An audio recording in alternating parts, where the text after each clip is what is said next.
नमस्कार दोस्तों, आज की इस वीडियो के अंदर हम लोग बिहार एसएससी की इंटर लेवल की जो वैकेंसी है उसके सिलेबस को, उसके एग्जाम पैटर्न को डिस्कस करने वाले हैं कि उसके सिलेबस में मेंस में क्या आता है, प्री के अंदर कौन कौन से सब्जेक्ट पूछे जाते हैं, किस किस सब्जेक्ट से कितने कितने नंबर के क्वेश्चन पूछे जाते हैं और किस किस सब्जेक्ट से कौन कौन से टॉपिक हमसे पूछे जाते हैं।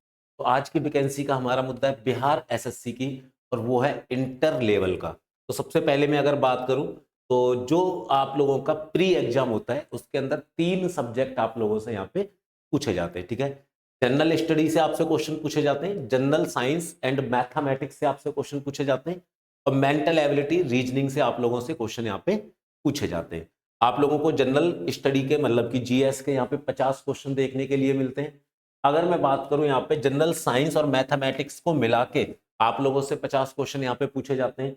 मेंटल एबिलिटी मतलब कि रीजनिंग से यहां पर आप लोगों से 50 क्वेश्चन पूछे जाते हैं। टोटल नंबर ऑफ क्वेश्चन की बात करूं तो यहां पे 150 क्वेश्चन आपसे पूछे जाते हैं जो कि यहां पर रहते हैं 600 नंबर के। ठीक है, हर एक क्वेश्चन कितने नंबर का रहता है, यहाँ पे 4 नंबर का हर एक क्वेश्चन रहता है।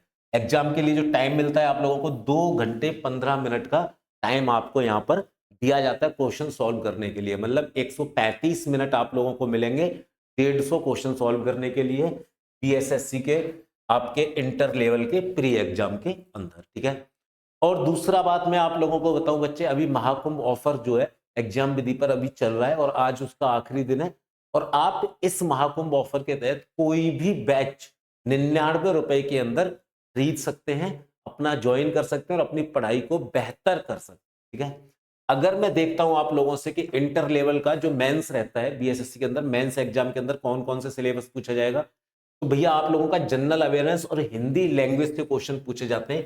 100 क्वेश्चन आप लोगों से यहाँ पे पूछे जाएंगे। ठीक है, यहाँ पर मेंटल एबिलिटी, मैथमेटिक्स, साइंस और रीजनिंग इन तीनों को मिलाकर आप लोगों से 150 क्वेश्चन पूछे जाएंगे। ठीक है, ये इस पेपर के लिए आपको 2 घंटे 15 मिनट का टाइम मिलने वाला है और सेकंड पेपर के लिए आप लोगों को 2 घंटे 15 मिनट का ही टाइम यहाँ पर आप लोगों को मिलने वाला है। ठीक है, 2 पेपर आप लोगों के मेंस में होने वाले हैं। मेंस के अंदर पहला पेपर दोबारा से बता दूं, जनरल अवेयरनेस और हिंदी लैंग्वेज को मिला के आपसे 100 क्वेश्चन पूछे जा रहे हैं 400 नंबर के।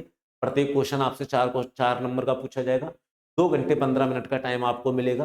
पेपर 2 की अगर मैं बात करूं तो रीजनिंग, जनरल मैथमेटिक्स और साइंस को मिलाकर आपसे 150 क्वेश्चन पूछे जाएंगे और आपका 600 नंबर का यहाँ पे पेपर रहने वाला है और 2 घंटे 15 मिनट का यहाँ पे टाइम मिलने वाला है। तो ये एग्जाम पैटर्न था कि प्री के अंदर किस तरीके से सब्जेक्ट पूछे जाते हैं, कौन सा सब्जेक्ट कितने नंबर का रहता है और मेंस के अंदर कौन जो दोनों पेपर होते हैं उनके अंदर कौन कौन से सब्जेक्ट से कितने कितने क्वेश्चन पूछे जाते हैं।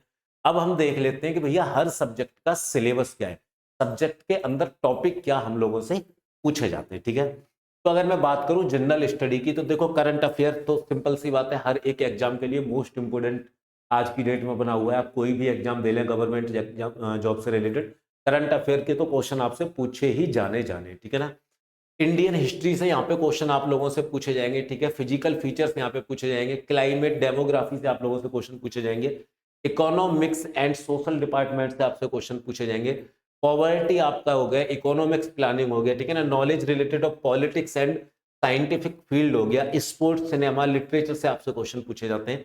इंपोर्टेंट इवेंट्स आप लोगों से यहाँ पे पूछे जाते हैं, जैसे G20 सम्मेलन हो गया, G7 हो गया, इस तरीके के इंपोर्टेंट इवेंट्स से आपको क्वेश्चन पूछे जाते हैं। ठीक है ना, फ्रीडम एंड सोशल मूवमेंट आप लोगों से पूछे जाएंगे, वहां से क्वेश्चन पूछे जाएंगे। ठीक है ना, आपका कॉन्स्टिट्यूशनल ठीक है ना, अमेंडमेंट, ठीक है, और एडमिनिस्ट्रेशन, यहाँ से सारे क्वेश्चन आप लोगों से पूछे जाते हैं। ठीक है ना, सेंट्रल एंड स्टेट एग्जीक्यूटिव से आप लोगों से क्वेश्चन पूछे जाएंगे, जुडिशियल सिस्टम से आप लोगों से क्वेश्चन पूछे जाते हैं, सेंट्रल एंड स्टेट रिलेशन से आप लोगों से क्वेश्चन पूछे जाएंगे, सिटीजनशिप नागरिकता से आप लोगों से क्वेश्चन पूछे जाएंगे, फंडामेंटल राइट और फंडामेंटल ड्यूटीज ऑफ सिटीजन, ठीक है ना, यहां से आप लोगों से क्वेश्चन पूछे जाते हैं। ठीक है, अगर मैं फिजिक्स की बात करूं कि यहाँ पे फिजिक्स का सिलेबस क्या रहता है, तो फिजिक्स के अंदर आप देखें लॉ ऑफ मोशन, मैकेनिक्स के अंदर लॉ ऑफ मोशन से, वर्क, पावर एंड एनर्जी से आप लोगों से क्वेश्चन पूछे जाएंगे, ग्रेविटेशन से क्वेश्चन पूछे जाएंगे, रोटेशनल मोशन से आप लोगों से क्वेश्चन पूछे जाएंगे, फ्लूइड मैकेनिक्स से आप लोगों से क्वेश्चन पूछे जाएंगे। ठीक है ना,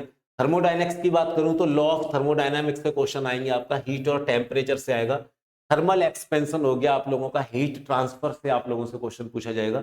मैं इलेक्ट्रिसिटी एंड मैग्नेटिज्म की अगर मैं बात करता हूं तो electric charge and field, electric current and electric circuit से आपसे क्वेश्चन पूछा जाएगा। मैग्नेटिज्म हो गया, ठीक है ना, इलेक्ट्रोमैग्नेटिज्म हो गया, इलेक्ट्रिकल हो गया, magnetic property of matter materials हो गया, ठीक है। ऑप्टिक्स की अगर मैं बात करता हूं, यहाँ पे रिफ्लेक्शन एंड रिफ्लेक्शन से क्वेश्चन पूछे जाएंगे, लेंस से, मिरर से, ठीक है ना, ये सारे वेव, नेचर ऑफ लाइट, ये सारे क्वेश्चन आप लोगों से यहाँ से फिजिक्स से पूछे जाते हैं। फिजिक्स का सिलेबस इस तरीके से आपका रहता है, ठीक है। अगर मैं बात करता हूँ बायोलॉजी के सिलेबस की, तो सेल से आपसे क्वेश्चन पूछे जाते हैं, ठीक है ना। सेल का स्ट्रक्चर कैसा होता है, सेल के फंक्शन क्या होते हैं, सेल वगैरह से आपके सारे क्वेश्चन पूछे जाते हैं, ठीक है। जेनेटिक्स से यहाँ पे क्वेश्चन आप लोगों से पूछे जाने वाले हैं, ठीक है ना। ह्यूमन साइकोलॉजी से आप लोगों को यहाँ पे पूछे जाने, डाइजेशन सिस्टम हो गया आपका, ये नर्वस सिस्टम हो गया, इस तरीके से आपको क्वेश्चन पूछे जाएंगे, ठीक है ना। प्लांट एंड एनिमल बायोलॉजी, यहां से भी आप लोगों से क्वेश्चन पूछे जाते हैं, ठीक है। अगर मैं केमिस्ट्री की बात करता हूं तो एटॉमिक स्ट्रक्चर हो गया, केमिकल बॉन्डिंग हो गई, पीरियोडिक टेबल हो गई, केमिकल रिएक्शन हो गए, स्टेट ऑफ मैटर, ये यहां से क्वेश्चन आप लोगों के पूछे जाते हैं। अगर इनको सब टॉपिक में डिवाइड करो तो इनके सब टॉपिक भी मैंने आप लोगों को यहाँ पे लिख के दे रखे, ठीक है। अगर मैं बात करता हूँ कि मैथमेटिक्स का सिलेबस आप लोगों का क्या रहता है, तो मैथमेटिक्स की अगर मैं बात करूं, देखिए नंबर सिस्टम आप लोगों का मोस्ट इंपोर्टेंट टॉपिक है। नंबर सिस्टम से आप लोगों से क्वेश्चन पूछे जाते हैं, ठीक है। सिंपलीफिकेशन से आपसे क्वेश्चन पूछे जाएंगे, जहां पर आप लोग बोडोमास का यूज करते हैं कि डिवाइड करना है, इंटू करना है, प्लस करना है, माइनस करना है, ठीक है ना। एलसीएम एचसीएफ से आपसे क्वेश्चन पूछे जाएंगे, रेशियो और प्रोपोर्शन से आपसे क्वेश्चन पूछे जाएंगे, एवरेज से क्वेश्चन आप लोगों को पूछे जाएंगे, ठीक है। टाइम एंड वर्क से पूछे जाएंगे, टाइम, स्पीड एंड डिस्टेंस से क्वेश्चन पूछे जाएंगे, परसेंटेज से आप लोगों से क्वेश्चन यहाँ पे पूछे जाने वाले। अगर सब टॉपिक की बात करूं तो सब टॉपिक भी मैंने आप लोगों के लिए यहाँ पे लिख चुका हूं, ठीक है ना। एचसीएफ से भी क्वेश्चन आप लोगों के पूछे जाते हैं, ठीक है। अगर मैं बात करूं यहाँ पे एलजेब्रा से भी आपका आने वाला है, ठीक है ना। मैथमेटिक्स के अंदर एलजेब्रा, एडवांस मैथ भी आता है। एलजेब्रा में अगर मैं बात करूं तो बेसिक एलजेब्रा से आपसे क्वेश्चन पूछे जाते हैं, ठीक है ना। लीनियर इक्वेशन हो गई, ठीक है ना, लीनियर इनइक्वालिटीज हो गई, ये सारा एलजेब्रा का आप लोगों का सिलेबस यहाँ पे रहने वाला है, ठीक है। अगर मैं ज्योमेट्री की बात करूं तो बेसिक ऑफ ज्योमेट्री हो गया, ठीक है ना। ये देख लें, सिमिलरिटी हो गया, मेंसुरेशन से आपसे क्वेश्चन पूछे जाएंगे, कोऑर्डिनेट ज्योमेट्री हो गई आप लोगों की, ट्रिगोनोमेट्री से भी आप लोगों को क्वेश्चन यहाँ पे पूछे जाने, मतलब पूरा एडवांस मैथ से यहाँ पे आप लोगों को क्वेश्चन देखने के लिए मिलते हैं, ठीक है। अगर मैं बात करता हूँ स्टैटिक्स की, तो डाटा इंटरप्रिटेशन हो गया, ठीक है ना। ये सारा स्टैटिक्स से आप लोगों से क्वेश्चन पूछे जाने। ये कुछ टॉपिक हैं मिसलेनियस टाइप के, जैसे सेट थ्योरी हो गए, सिंपल एंड कंपाउंड इंटरेस्ट हो गया, प्रॉफिट लॉस हो गया, टाइम एंड वर्क हो गया, यहाँ से भी आप लोगों से क्वेश्चन पूछे जाते हैं, ठीक है। ये सारा मैथ का सिलेबस था आप लोगों का। अगर मैं बात करता हूँ रीजनिंग के सिलेबस की, तो रीजनिंग के सिलेबस पे आप देखें तो कॉम्प्रिहेंशन रीजनिंग हो गया, वेन डायग्राम हो गया, नंबर सीरीज हो गया, कोडिंग डिकोडिंग हो गया, प्रॉब्लम सॉल्विंग टेक्निक हो गया, ठीक है, स्टेटमेंट कंक्लूजन हो गया, ठीक है। एनालिटिकल रीजनिंग के अंदर ये क्वेश्चन आप लोगों के होते हैं। अर्थमेटिक रीजनिंग हो गया, अर्थमेटिकल नंबर सीरीज हो गया, नॉन वर्बल सीरीज से आप लोगों से क्वेश्चन पूछा जाएगा, क्लॉक से आप लोगों से क्वेश्चन पूछा जाएगा, सिटिंग अरेंजमेंट भी आप लोगों को यहाँ पे देखने को मिलने वाला है। मैं बात करता हूँ हिंदी के सिलेबस की अगर, तो हिंदी में आप लोग देखें व्याकरण से क्वेश्चन पूछे जाएंगे आप लोगों से, ठीक है ना। काल, कर्ता, क्रिया, समझौता, एक वचन, बहुवचन, लिंग, ठीक है ना, स्त्रीलिंग, पुल्लिंग वगैरह, विलोम शब्द, पर्यायवाची, मुहावरे, वाक्यांश, वाक्य संरचना, वाक्यों का शुद्धिकरण, ठीक है ना, सक्रिय और निष्क्रिय आवाज, प्रत्यक्ष अप्रत्यक्ष भाषण, संयोजक और पूर्व सर्ग आपसे पूछे जाने वाले, ये आप लोगों का हिंदी का सिलेबस है। ये सारा सिलेबस रहता है आप लोगों का मेंस और प्री को मिला के बिहार एसएससी के लिए, ठीक है। अब मैं आप लोगों को बता दूं, महाकुंभ ऑफर के तहत जो बैच आप लोग लेते हैं, उन बैच की फैसिलिटी क्या रहती है। तो आपको दो मोड में यहाँ पे क्लास प्रोवाइड होती है, एक आपको लाइव और रिकॉर्डेड क्लास प्रोवाइड होती है।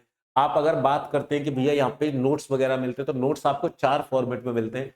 हर एक सब्जेक्ट के हैंड रिटन नोट्स टीचर के द्वारा तैयार किए हुए आप लोगों को दिए जाते हैं। आप लोगों के लिए आपको थ्योरी वाली बुक हम लोग प्रोवाइड कराते हैं, आप लोगों को वन लाइनर नोट्स भी प्रोवाइड कराए जाते हैं, आप लोगों को ऑब्जेक्टिव नोट्स भी प्रोवाइड किए जाते हैं। अगर मैं बात करता हूँ टेस्ट सीरीज की, तो टेस्ट सीरीज आप लोगों को 3 फॉर्मेट में यहाँ पे मिलती है। आप लोगों को सब्जेक्ट वाइज टेस्ट सीरीज यहाँ प्रोवाइड होगी, क्यूज के फॉर्मेट में, टाइप वाइज क्यूज के फॉर्मेट में टेस्ट सीरीज प्राप्त होगी, और आप लोगों को टॉपिक वाइज भी टेस्ट सीरीज यहाँ पे प्राप्त होती है, ठीक है ना। तीसरा हम लोग प्रोवाइड कराते हैं डीपीपी, डेली प्रैक्टिस पेपर भी आप लोगों को प्रोवाइड किए जाते हैं। हर टॉपिक के फिनिश होने के बाद में आपको कुछ क्वेश्चंस की डीपीपी दी जाती है, जिसको बच्चे घर पे बैठ के सॉल्व करते हैं। अगर कोई प्रॉब्लम उस डीपीपी में आती है तो उसके लिए डाउट क्लासेज आप लोगों की यहाँ पे शेड्यूल रहती है। उन डाउट क्लासेज के अंदर सारी डाउट आपके क्लियर कर दिए जाते हैं, ठीक है ना। अगर मैं बात करूं रिवीजन के बारे में, तो आप लोगों की रिवीजन के लिए मंथली और वीकली क्लास शेड्यूल रहती है। तो आप जिस भी एग्जाम की तैयारी कर रहे हैं, अब जल्दी से जाएं, एग्जाम विधि ऐप डाउनलोड करें और आप लोग महाकुंभ ऑफर के तहत अपना बैच मात्र और मात्र 99 रुपए के अंदर ज्वाइन करें और अपनी तैयारी को और बेहतर बनाएं एग्जाम विधि की टीम के द्वारा। तो मिलते हैं बच्चे क्लासेज के अंदर, तब तक के लिए जय हिंद, जय भारत।